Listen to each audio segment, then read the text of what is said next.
Erythia has a TikTok channel where she answers questions given to her by the community.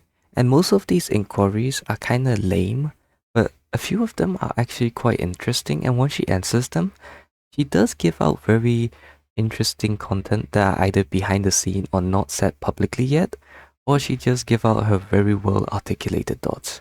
And I didn't even know about this existence of a channel until one of my own, buddies came up to me and said, "Hey, did you know Erythia has a TikTok channel?" I was like mind blown. So I went through some of her videos, and some of them were very fun to look at, but some were just very boring. And amongst them, 4 days ago, she posted a video that I thought I would like to talk about because I love criticizing creatures of Sonaria. So in it, she's talking about, the lore about Sonaria and all that. And so, yeah, let's talk about it. We'll watch the video and we'll give our comments as we go. Okay, so let's start. Alright, so the question is, hey Ari, how do you feel about the wardens and their lore/role in the story of Sonaria? Hey guys, so this question is about the lore of the game and how we feel about the wardens and the lore specifically. So, personally, I really like the lore. I feel like it's super simple, it's super easy to understand, and not allowing the creatures to be in the lore makes it really easy for players to get into it and understand it. Because if we had creature lore that was canon for all 300, going on 400 species, I just feel like it would be a lot for players to digest and make it a lot more difficult to just design your own OCs how you want and, feel like you can include yourself with the lore in that way. Okay, so what she's basically saying is that she oh, well, not just her, but like the entire team decides that these over 300, nearly 400 species are non-canonical and that they're just random, so the people can immerse themselves into the lore and make their own OCs. So from what I'm understanding, all these creatures don't have lore, right? They don't have any proper descriptions that ties them to the main lore of the game. Is what I'm understanding. And if that's the case, then what's the point of the main lore? Why does the main lore exist if none of the attributes, the assets, the creatures in the game called Creatures of Sonaria, it has no ties to the lore? If you want the players to have their own like interesting OCs, their own like self-insert into the lore, then don't add a lore. Just let them make their own stuff up. Like, what's the point in the main lore when nothing else is connected to it? It feels like an empty server. It just doesn't make sense. Yeah, I get it. It's for the simplicity's sake, but it's so simple and it's so outrageously disconnected with actually what you guys are trying to produce that it doesn't it doesn't feel like it's necessary that the main lore even exists to begin with. Um, as for, growing our lore further, I do think there's more beyond the wardens that we still have yet to explore. The wardens come together, they create species, and those species survive and combat. And the warden's prerogative is to witness that combat and have the ultimate species that they create, the dominating species. And some of that lore you can see in the tier 6 species. I really like this tidbit of lore because there was a point where there were species that were so big they left giant bones behind in the islands where Sonaria takes place, and it's implied that in other places on this giant world that these creatures live on, those tier 6s could live elsewhere, but on the small islands with limited resources they just could not survive. So I really like the tier 6 lore because Okay, so wait, let's just back up a little bit, right? She talked about how there's law above, like not above, sorry, there's law outside of the wardens. And what would those law be? Is it like the Ani and the law? Are those laws like that? Even still, they don't, I don't know, they just don't make sense to me. Like they don't connect, they don't feel like they exist with each other. It feels like different fan fictions being added all over in this like clump of an abomination that you call, law writing.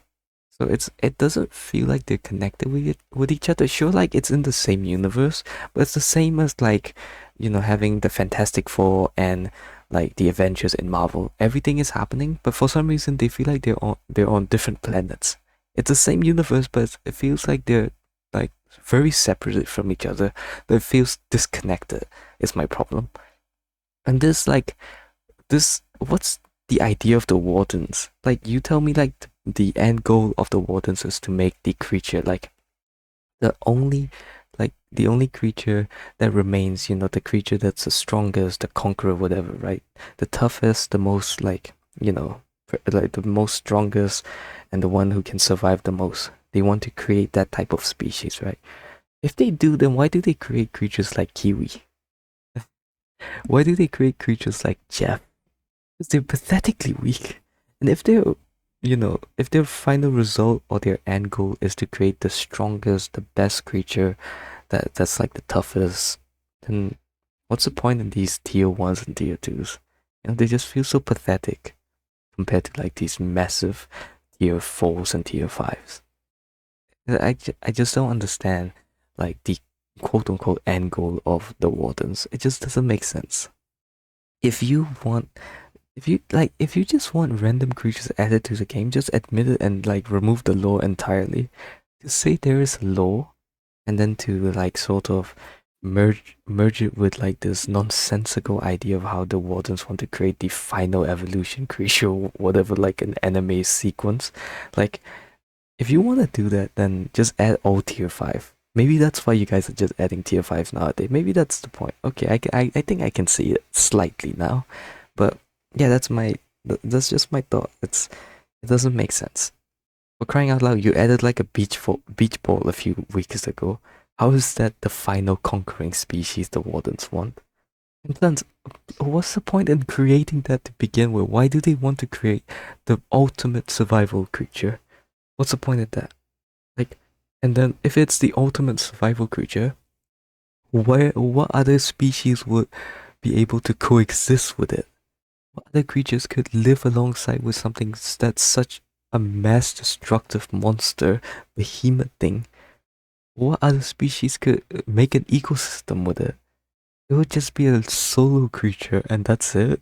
Are the wardens just heartless freaks that just wants to make like an OC that's so overpowered and then just abandon it to be alone? This just this I don't know. It just feels like the dev team isn't really thinking this through. And the tier 6 lore, the huge skeletons. I'm sorry, these supposedly very intelligent warden godlike beings didn't realize this tiny ass island couldn't house tier 6 creatures. It's like it's like dragging on a dog and trying to shove it into like an ant farm. You're supposed to have me believe that these wardens are intelligent enough to create these like evolutionary mechanisms, but not realize large creatures don't fit in small aquariums. And yes, the skeletons scattered around. Are we supposed to be impressed? I'm sorry that your world building and things is just so boring that you kind of have to mash everything in it to look like, oh yeah, there's definitely lore. You see that skeleton? There was lore here. No, it's not. I'm pretty sure you just thought it looks cool, so you added it, and that's fine. Just admit to it. It's just really cool to see a giant skeleton and wonder like what kind of creature that could have been. See, if it's just this random ass thing you want to add in the map, that's completely fine. Nobody is against it. You can add whatever you want, but don't act like there's lore behind it. Because if there is, then the wardens are very, very stupid. So I think there's more areas to explore, like what's beyond the wardens, and I know we have this kind of like afterlife vibe going on, so maybe some more exploration into that in the next lore event or What exploration? Afterlife? I already feel like it's the afterlife to imagine all these random species being in this very plain and simple eco ecosystem. And somehow these like very unique and specific creatures are thriving in this very simple ecosystem. It's just it just already feels like a paradise for role players. It doesn't feel like an actual ecosystem where evolution happened. Expanding the lore itself. Thank you. Well, I wish you good luck in your expanding of lore. I just really hope I'm not there to witness all that shenanigan. But yeah, that's it. It's just I don't know what else to rant on it. I already said enough, and plus it's been already like I think 10 minutes of me ranting about it. So yeah, I don't know. The law just in conclusion, and I'm not saying this to insult the staff team. It's a genuine criticism. The problem with the COS law is that, like I said, it's like the Marvel universe where different teams feels like they're so out of place from each other, like they're so disconnected with each other. Like they're in the same universe, but it doesn't connect or click with each other. That's the problem with like, you know, that's the problem with the law. The main law has these other sub laws like the SAR law and all that, but it just doesn't feel like they make sense with each other. At the main law, and like you've confessed, these hundreds of species you've added don't also, attach themselves to this main law. So they feel irrelevant too.